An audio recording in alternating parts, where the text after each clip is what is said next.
Hello दोस्तों, राधे राधे। मैं माला प्रजापति हमारे यूट्यूब चैनल में सभी दर्शकों का स्वागत करती हूँ, अभिनंदन करती हूँ।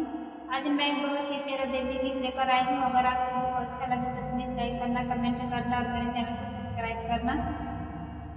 बैठो बिंद